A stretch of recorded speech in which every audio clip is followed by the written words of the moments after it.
डंडों की ये सरकार, लाठी डंडों की ये सरकार, वर्ष भर तुमको करना होगा, वर्ष भर तुमको करना होगा। नरसिंह एकता जिंदाबाद, नरसिंह एकता जिंदाबाद, नरसिंह एकता जिंदाबाद।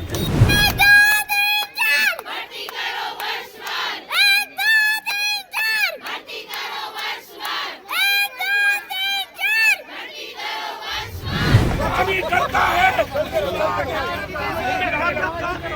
हामी डरता है,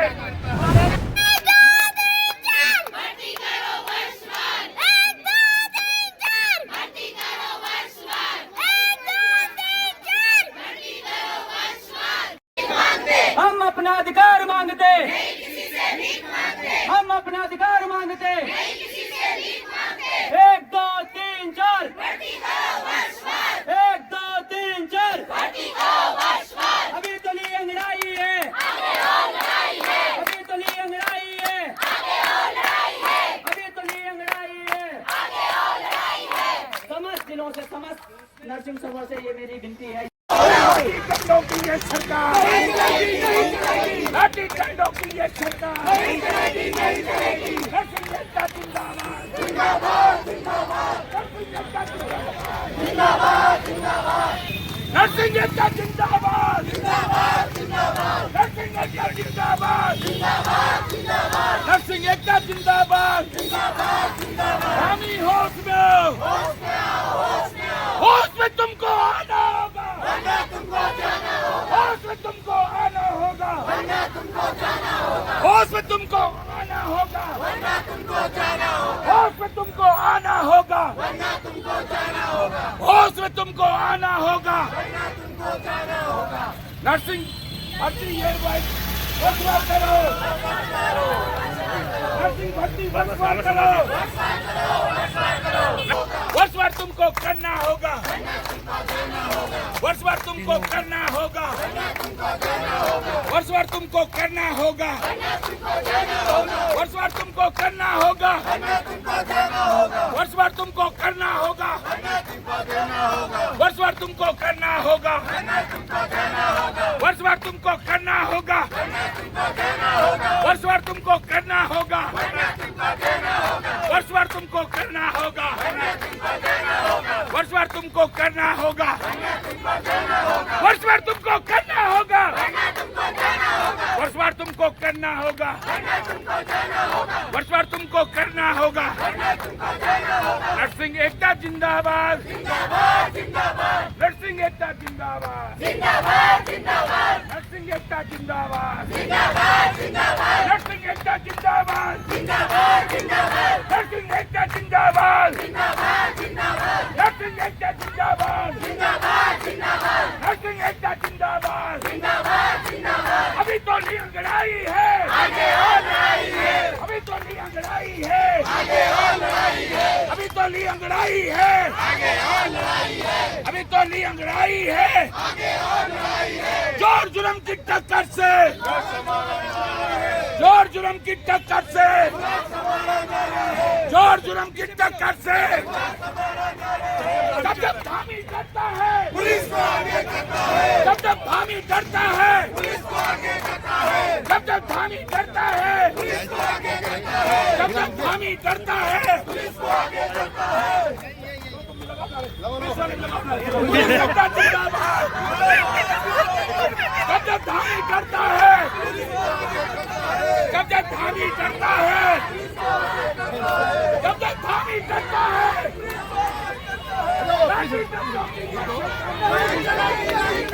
लाठी डंडों की ये सरकार, लाठी डंडों की ये सरकार। होश में आओ, नरसिंह भर्ती वर्षवार करो, नरसिंह भर्ती वर्ष नहीं। जब जब धामी डरता है, जब जब धामी डरता है,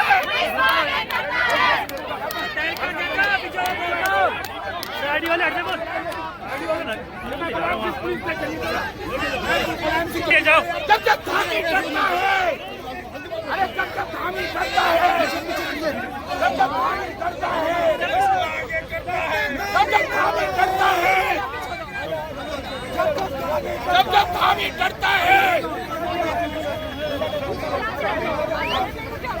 जब हामी करता है, जब हामी करता है, जो विचार है इन पे कुछ विचार करिए, लेकिन हमारे पास कोई भी उसके बाद कोई पॉजिटिव हमें एक भी रिस्पांस देखने के लिए नहीं मिला।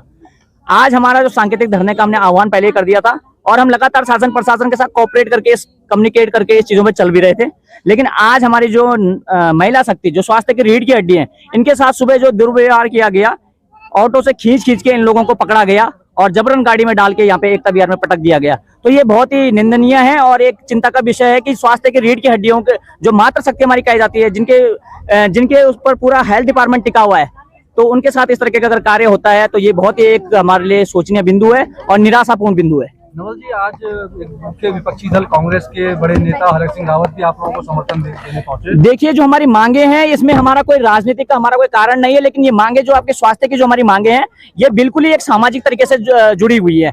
तो इसमें हमने किसी तरीके से कोई इसमें राजनीति नहीं है, लेकिन जो हमारी ये मांगे हैं ये समय स्वास्थ्य की रीढ़ की हड्डी, जो आप देख रहे होंगे जगह जगह पे हॉस्पिटल उच्चीकृत हो रहे हैं, हमारे IPHS Indian public health standard के मानकों के अनुरूप जो हमारे पद अभी बचे हुए हैं, और साथ ही साथ हमारी जो वर्षवार प्रणाली जो पहले से चली आ रही थी उसको इन्होंने मतलब कि ना करते हुए जो कह रहे हैं कि एग्जाम दीजिए। तो आप ही बताइए कि जब एक ही बच्चे को 2014 के बच्चे को सरकारी सेवाओं में पहले आपने ला दिया है और अब 2014-2015 वालों को कहा जा रहा है कि आप 2025 के साथ एग्जाम क्वालिफाई करिए, तो ये दोहरी नीति है, सौतीला व्यवहार हमारे लोगों के साथ क्यों? क्या ये सही माध्यम है? क्या इस पे विचार नहीं किया जाना चाहिए था? और 1.5-2 साल से लगातार हम सड़कों पे थे, अपने जनप्रतिनिधि, अपने विधायकों से हमने लगातार, जो हमारी सरकार है, जो हमारी सरकार बीजेपी है, इस समय काफी समय से यहाँ पे कार्य कर भी रही है, उन्हीं लोगों के माध्यम से हम लोगों ने ये समय कम्युनिकेट किया था और उन लोगों पे जा जाके अपनी समस्याओं को अवगत करवाया था। लेकिन जब 2 हफ्ते पहले जो हमारी भर्ती का ये एग्जाम नोटिफिकेशन आया, वो उस समय से हमारे लोग बड़े निराश और हताश है। तो उसके बाद हम लोग अपने आवाज के लिए, अपने हक के लिए कहाँ जाएं, किसके दरवाजे पे, कहाँ पे हम दस्तक दें? अब हमें मजबूरन सड़कों पे अपने अपने कार्य छोड़ के, अपने अपने हॉस्पिटलों में नौकरी छोड़ के समय में सड़कों पे आना पड़ रहा है। की गई है। उनमें से पहली महिला मैं हूं और दूसरी ये हैं। हम दोनों ही थे सर पहले में, और हम शालीनता पूर्वक अपना नॉर्मल हम लोग खड़े हुए थे। इन लोगों ने जबरदस्ती हम लोगों को पकड़ा गया है सर। पकड़ा इन लोगों ने हमें, 5 पुलिस महिला कर्मियों ने मुझे पकड़ा है और 5 ने ही इनको पकड़ा। और लास्ट में जब हम इनके हाथ नहीं आए तो इन्होंने बोला इनके पैर पकड़ो, इनके पैर पकड़ो। हम व्हाइट कोट वाले हैं सर, प्रोफेशनल हैं हम लोग। हम लोगों के साथ इतनी अभद्रता की गई है, हमें मतलब सोचने पे मजबूर किया गया है। आज अब लोग बोल रहे हैं कि विपक्ष में जाके खड़े हो गए, विपक्ष में। हम कोई राजनीति नहीं कर रहे हैं यहाँ पे। हम उन्हीं के साथ हैं जो हमारे साथ हैं, जो हमारे पक्ष के लिए बोलेगा हम उनके लिए बोलेंगे। मैं मधुनिया सर, मैं ये बोलना चाहती हूँ शासन प्रशासन से, आप लोगों ने हमारे साथ इतनी जाति क्यों करी है? आप लोग बोलते हैं रीढ़ की हड्डी, अगर रीढ़ की हड्डी में दरार आएगी सर तो पैरालाइज तो हो ही जाएगा ना, वो तो जायज चीज है। आप बोलते हो हमें, अगर आप किसी भी प्रोफेशनल हॉस्पिटल में चले जाओ, आप बोलते हो कि हमें एक वेल एजुकेटेड प्रोफेशनल नर्स हम लोगों को प्रोवाइड कराई जाए। जो भी हमारे नेता, राजनेता या जो भी वो अधिकारी होते हैं, वो हर एक प्रोफेशनल नर्स की मांग करी जाती है। अगर आप नए बच्चों को नियुक्त करते हो तो सर मैं भी जब फ्रेशर थी तो मैंने भी फर्स्ट टाइम वो प्रोसीजर ही करा कि IV सेट कैसे कनेक्ट करते हैं। मुझे 5 मिनट लगे थे उस IV सेट को करवाने में। इतने में तो पेशेंट निकल जाएगा, इमरजेंसी पेशेंट है, तो हम 12 स्टेप तो नहीं करेंगे हैंड वॉश के प्रोफेशनल तरीके से। अगर हम लोग एजुकेटेड हैं, हम लोग पढ़े लिखे हैं, हम लोगों ने फील्ड में काम किया है, तो हम इतनी जल्दी पेशेंट को केयर देंगे ताकि उसकी लाइफ सिक्योर हो सके। हम इंतजार नहीं करेंगे हैंड वॉश के 12 स्टेप करने का या IV को एकदम ऐसे कनेक्ट करने का कि बहुत लॉन्ग प्रोसेस करें। हम लोग इतनी जल्दी काम करने वाले हैं और सारे यहाँ पे सारे प्रोफेशनल है, सारे एक्सपीरियंस पर्सन है। हम लोगों की बारी में ही क्यों मंत्री जी ने ऐसा किया है? प्रशासन को सोचना चाहिए। हम लोग यहाँ पे आए हैं, अपने भविष्य की चिंता को लेकर आए हैं, ताकि जहाँ पे हम हैं वहाँ पे हमारे बच्चे ना बैठे। छोड़ना भी पड़ेगा, बच्चों को छोड़ना भी पड़ेगा। यहाँ पे अपनी हक की लड़ाई के लिए हम लोग आए हैं तो कुछ सोच कर ही आए होंगे। व्यवस्थाएं सर 1 दिन चलेंगी, 2 दिन चलेंगी, व्यवस्था वहां भी डगमगाएगी और यहाँ भी डगमगाएगी। हमने प्रशासन को सौंपा था, हमने बहुत शांतिपूर्वक तरीके से, जितने सारे हम लोग विधायकों के पास जा सकते थे हम लोग गए। हमने विधायकों के हाथ पैर जोड़े, सबने हमें यही बोला कि बेटा तुम्हारा काम हो जाएगा, तुम चिंता मत करो। सचिव जी के पास गए, सबने यही बोला कि वर्षवार हो रही है, तुम लोगों को कौन बोल रहा है कि एग्जाम वाइज होगी, और सडनली तुम एग्जाम निकाल देते हो। सर हम घर देखें, परिवार देखें, अगर कोचिंग सेंटरों की फीस की बात करी तो 25,000 डिमांडिंग है, 25,000 वो लोग, और क्या गारंटी है कि हम लोग एग्जाम दें और हमारा सिलेक्शन ही हो? आए दिन मेरा नाम सरिता जोशी है। मैं 2014 बैच की पास आउट हूँ। तो कल मैंने मंत्री जी का, हमारे जो माननीय मंत्री जी हैं धन सिंह रावत जी, उनका एक विज्ञापन पढ़ा था पेपर में कि डॉक्टर उनके कहे गए जो शब्द मैं आपको बता रही हूँ। डॉक्टर रावत ने बताया कि पूर्व में विशेष परिस्थितियों और युवाओं की मांग पर लिखित परीक्षा में छूट दी गई थी और मेरिट के आधार पर भर्ती हुई थी। तो मेरा मंत्री जी से सिर्फ एक ही क्वेश्चन है कि आपकी ये कौन सी विशेष परिस्थितियां थी पूर्व में जो अब वो विशेष परिस्थितियां हमारे साथ नहीं है। तो उन्होंने, जब आपने उस भर्ती को मेरिट के आधार पर किया था तो इस विशेष परिस्थिति को आप इसमें क्यों नहीं लागू कर सकते? जब मेरे बैच के 2014 के आधे बच्चे आपने मेरिट के हिसाब से भर दिए, अब आधे बच्चों को आप कह रहे हो कि पेपर दो, तो क्या हमारी पढ़ाई अलग है या उनकी पढ़ाई अलग थी? क्या आपने इस मुद्दे को राजनीतिक तरीके से नहीं मोड़ दिया है? आपने बोला गोदियाल जी उन्हें भ्रमित कर रहे हैं। हमें कोई भ्रमित नहीं कर रहा है। हमारे पास अपनी बुद्धि है, जीव बुद्धि लोग हैं, हम लोग प्रोफेशनल लोग हैं। हमें पता है कि हमें किससे कब कितना कैसे बोलना है। लेकिन आप इसको राजनीतिक मुद्दा ना बनाएं। जो आपके कहे शब्द हैं कि पूर्व में भर्तियों को युवाओं के भले के लिए किया गया, तो क्या हमारे भले के लिए आपके पास कोई भी रणनीति नहीं है? क्या आप हमें अब एग्जाम के तहत में आकेंगे? जो पूर्व में आपने भर्तियों को मेरिट वाइज किया है, मेरी आपसे एक विनम्र निवेदन है कि इन भर्तियों को भी आप मेरिट के तरीके से करें। आप कह रहे हैं कि इसमें आप पारदर्शिता की जाएगी एग्जाम के बेस पे।